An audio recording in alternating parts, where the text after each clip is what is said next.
Cruise. It's a week from this Saturday. It's November 19th at the Wolstein Center over at CSU. It's also Marvel Superhero Day at the Charge game. So the first 3,000 fans in attendance get the Cleveland Charge theme Marvel comic book. Tickets, info, everything else at clevelandcharge.com. A couple of tickets here for you. Caller 10. Good luck. Charge Cruise next Saturday.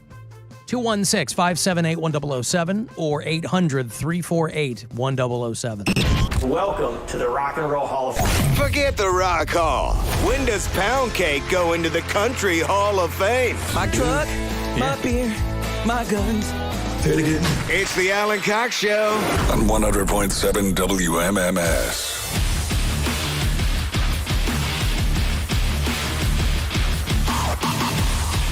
Another $1,000 for you in about 8 or 9 minutes, 3:30, thereabouts. Going to be that keyword for you to go fund yourself. You get a total of 5 of them here on this show, but you get one every hour over the course of the full day. Weekdays on MMS. So be listening for those because there's a grand every single time. The Cavs lose last night, West Coast time, to the Sacramento Kings. 127-120 is the final.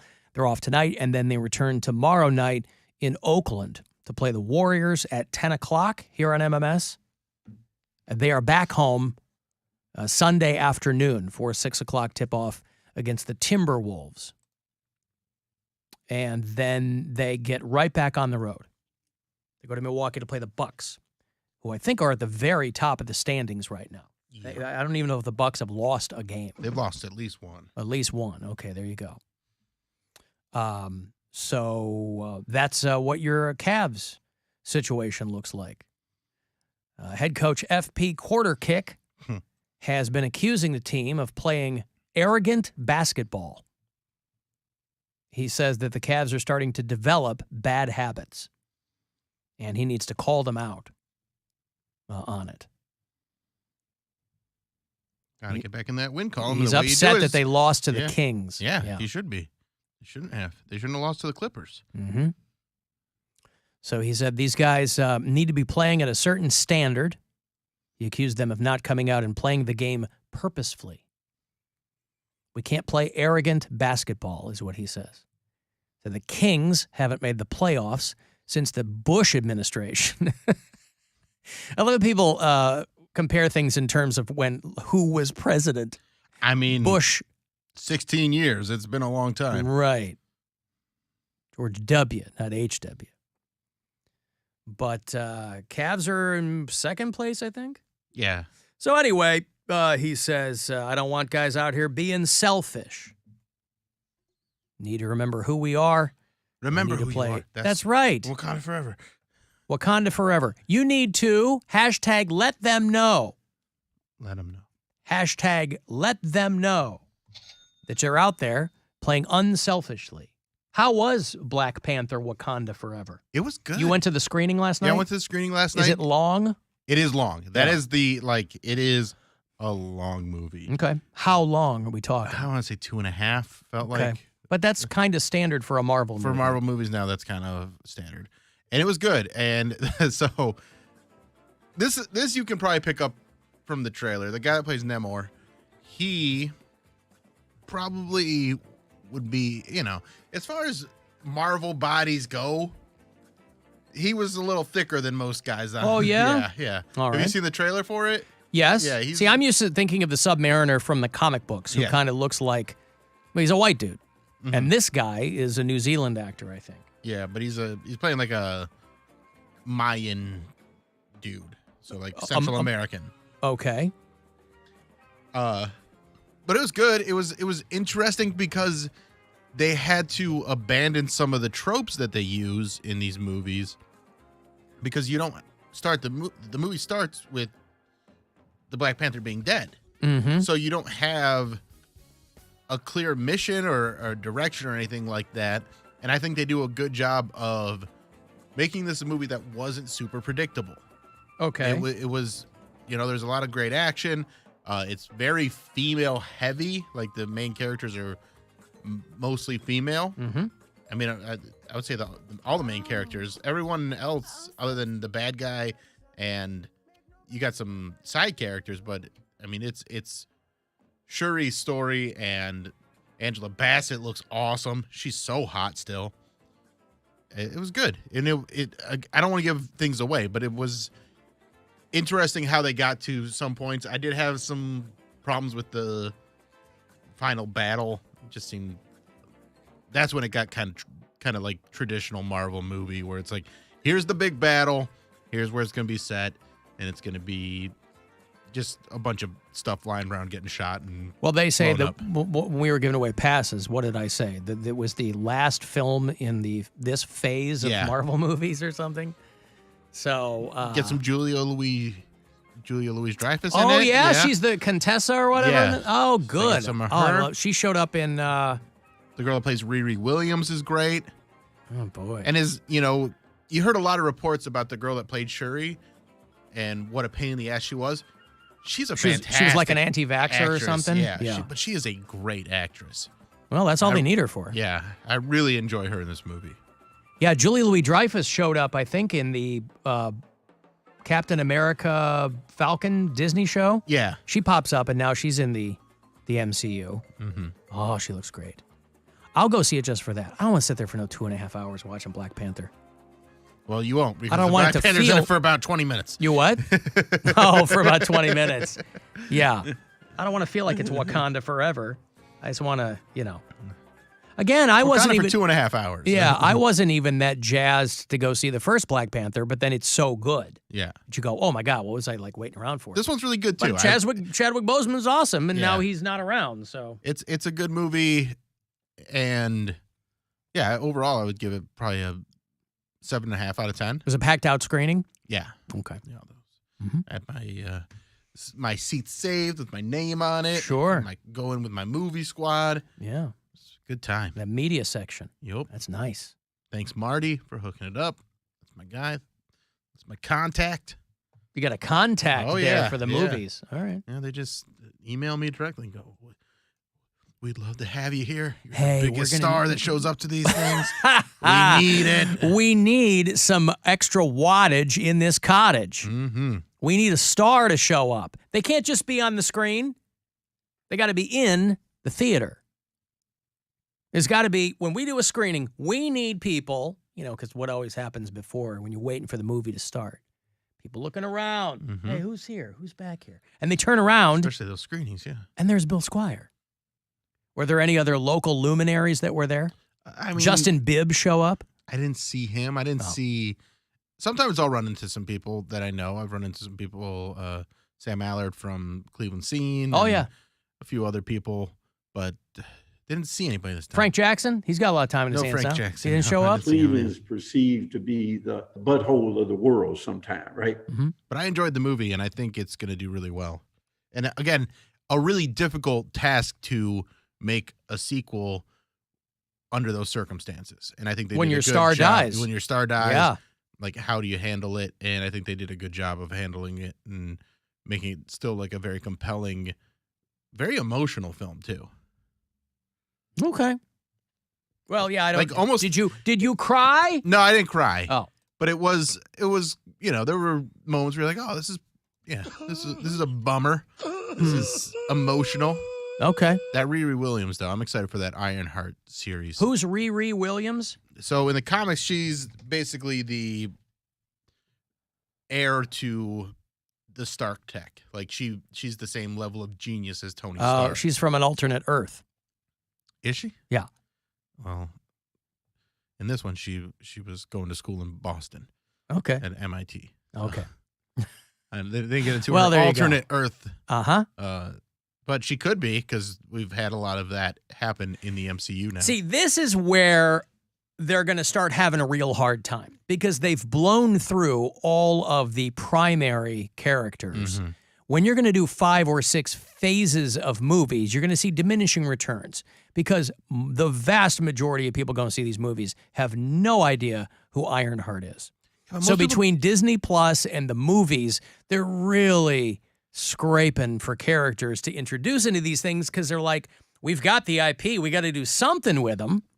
But once you've blown through your Thors and your Iron Mans and your Hulks, and you're digging into your Ironhearts and your Eternals and your Immortals, people are like, okay, well, you're just drilling down into these super, super nerds.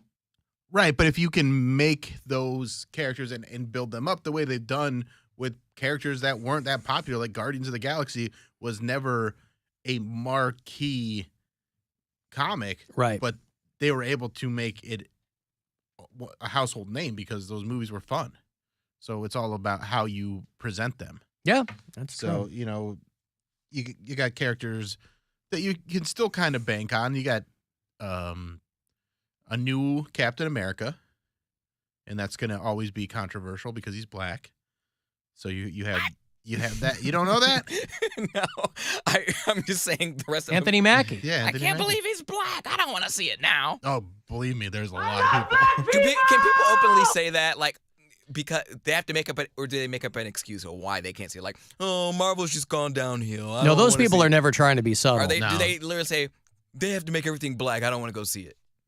It's too woke. Yeah, of course. I mean, Speaking of- Except that that's what happened in the comic books Right. 40 years ago. This is not Marvel playing with, current. It's canon. yeah, Falcon is an older character than the Winter Soldier. The Winter Soldier's only been around since the early 2000s. Mm-hmm. Falcon's been his sidekick, and then I had loved that Falcon mantle. back in the day. Yeah. Yeah. He's a fun character. There were tertiary characters I really dug in the comic books, And and that's- for some reason I liked Falcon. But that's the goal now, is to get those tertiary characters and build them up. And then you still got Ant-Man, you got Black Panther, you got Spider-Man. So you still got some bankable characters, but you're not relying as much on Steve Rogers and Tony Stark, who were arguably the biggest characters for them. And you got all the X-Men stuff on the way too, so that'll be interesting how they So there you go, Poundcake. So they fold that in. Right? What's your thoughts? Yeah, no. Who's your favorite X-Men, Poundcake? The Wolverine, There you go. because he's the guy that played Van Helsing. Hugh Jackman. Oh, that's right. I always forget that Poundcake is the one person He that loves Van Helsing. Van Helsing. Dude, he was shredded in that movie. It I was my wish big that dream. they would cast Wolverine with the same dimensions as the character is supposed to have. Yeah, 5'2". 5'2", 5'3", like Puck in Alpha Flight. Yeah. Or I heard somebody make the analogy that if they were to cast Wolverine as he was in the comic book, it would be like Danny DeVito playing Wolverine because he was really small. Yeah. I would love that. I would too. Please, Danny DeVito as Wolverine. I've got to give you some. But he's got to be shredded. I want shredded Danny DeVito. I will give you $1,000 right now to go fund yourself. You get one of these every hour, so make them count. Good luck. The Buzzard wants you to go fund yourself and score $1,000. Enter the nationwide keyword credit at WMMS.com. That's credit. Enter it now at WMMS.com. And good luck from Buzzard Radio. Who else is that? It's like Patton Oswalt's pretty short. Get him to play Wolverine. Yeah. Kevin Hart. Alan, no one knew who Moon Knight or Doctor Strange were. Are they? Yes, they did. Those are not tertiary characters. If you were a comic book nerd, you knew who Moon Knight and Doctor Strange were. Doctor Strange Those were especially. big titles, and yeah. Doctor Strange has been around for a long time. time. He was one of the original members of the Avengers. Yep. So I've had people, our boss Keith Kennedy just came in here because he was headed out. And people have been doing to me all day what he just did, which is, hey, good luck tomorrow. Remember the movie Airplane where people kept, Leslie Nielsen would keep bumping into the cockpit and going, we're all counting on you. People have been doing that to me all day today. They've been going, hey, good luck tomorrow, because I'm getting snipped tomorrow. And so we're running a sum-up show tomorrow. I'm getting snipped tomorrow morning with Dr. Berglund over at the Cleveland Clinic.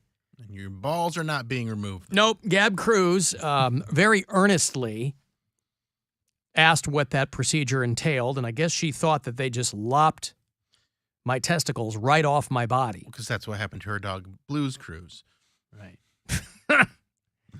And so I've been talking about this, and again, we don't shy away from this kind of language at Casa Cox. My daughter's in the first grade, and I've been talking about getting snipped.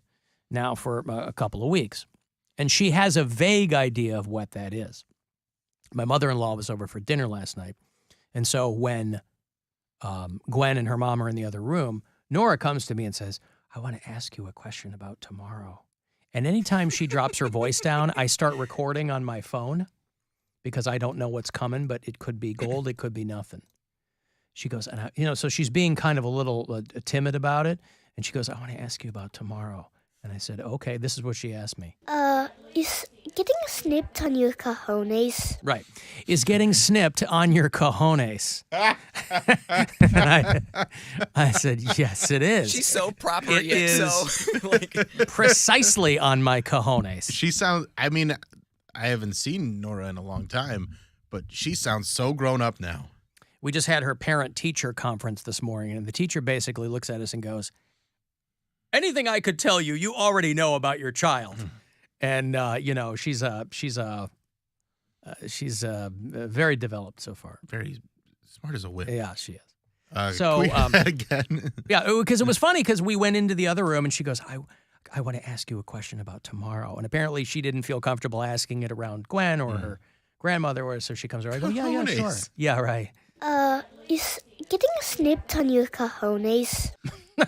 She kind of sounds like Poundcake doing a British accent. You're getting snipped on your cojones. My cojones. My doog. So, yeah, tomorrow morning I'm being told it's like a 15-minute procedure. What time do you go in? 10 a.m. is my appointment. Okay. So I'll get there about 1:45. And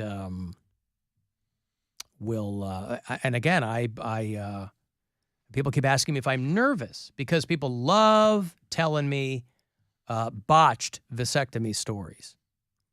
I've gotten plenty of people who are like, man, you're going to love life. It's blah, blah, blah. It's great. I did it 15 years ago, blah, blah, blah. But boy, people love telling you how theirs or their friends went wrong, was botched or went wrong. We just heard about a guy who had 2 of them reversed. Yeah. Because his wife kept changing her mind. At some point, man, you got to call time and just be like, listen, there's a finite number of times I want to have that part of my body opened up, either by robot or by human. So, I'll be sitting on frozen peas the rest of the week. I am supposed to play shuffleboard tomorrow night with some friends, and I'm hoping or Saturday night, I'm hoping that won't cut into my shuffleboard abilities. Oh. As I have never played shuffleboard ever, I'm hoping that it won't cut into my abilities. It's not a very vigorous sport. I think you should be okay. But what if I want to give somebody a celebratory piggyback ride? I would say go for it. Okay. Mm-hmm. So, just get out there. Hey, you know what? Do some squats, do some lunges. That's what I was already planning on doing, and I'm hoping that it'll. So when they get into my cojones tomorrow morning, hopefully we'll just be in and out. There won't be any issues. But of course, I'll report, and everybody's asking me if I'm filming it. I'm not filming it. Not much to film. No, it's not. Yeah! That's right. Alan Groa said you could still do the show. Yes, I could. I'm not going to. If you can play shuffleboard, you can definitely do the show. I'll be playing shuffleboard on Saturday night. Okay. I'm not coming in here to do the show after my vasectomy. Thank you very much. You take it easy. Sure, you can rest up. I'm sure you can live with my choices. And growing a set is precisely why I'm going in there to get snipped in my cojones. Alan, I got snipped on Tuesday. My 5-year-old wanted to see it when she got home. We said absolutely not. Right. So, Daddy showed me his vasectomy scar. Oh, Could you God. imagine she went to school and said that? I don't want that at all. Daddy showed me his vasectomy scar. Yuck. Okay. Said that you wanted me to have a vasectomy. What did I do? And then, when you said that you might want to have kids and I wasn't so sure, who had the vasectomy reversed? And then when you said you definitely didn't want to have kids, who had it reversed back? Snip, snap, snip, snap, snip, snap. I did. Okay. You have no idea the physical toll the 3 vasectomies have on a person. And I bought this condo to fill with children. I am so sorry that I don't want to bring kids into this screwed up world, okay? But look, if you want to have kids, then fine, you win. Let's have a kid. Do you mean it? You want to have a kid? Snip, snap, snip, snap, snip, snap. Not what I want. And he ended up getting it reversed because then he had kids with Holly, his true Right, one, like right. the real one for him. Alan, my vasectomy last Friday. My suggestion, if you sleep on your side, a little pillow between your legs. You know what? I already sleep that way. Is it a pillow That's built how what keeps for your that? keeps your hips aligned when Yeah. you sleep. Do you, Hell's yes, a pillow between your knees. but is it a pillow that is designed like it's got the little cutouts? Nope. Or is it just a regular pillow? It's like a memory foam pillow. Okay. Yeah. That's right. Alan, I got mine 29 years ago because I talked to a friend who had it done 4 times and reversed 3 times. Ooh, that is Michael Scott numbers. And it's not like they give these away for free, by the way. It's not like insurance covers them. So you're like, yeah, let me just go drop $3 more grand on having this reversed, honey. Got it 29 years ago. Me and my 15-year-old kid love it. Oh, yeah. Who somebody just got a. They told a story. I can't remember if it was a comic or on a dating show or something that I was watching, but it was somebody that their girl got pregnant and they had already had a vasectomy. Yeah, because you got to make sure everything's dead. Some people just prematurely go back to it. She was cheating. Oh, That's what it was. I Yeah. see. Well, that's a whole other bag of worms, if you will. Well, it's the last day for yes. Super sperm. Is getting snipped on your cojones. Right. I got to take a break. If you want to get a text for anything, 35192, AlanCoxShow.com, so we can watch if you like. And you can listen anywhere on the iHeartRadio app. The Alan Cox Show. On 100.7 WMMS.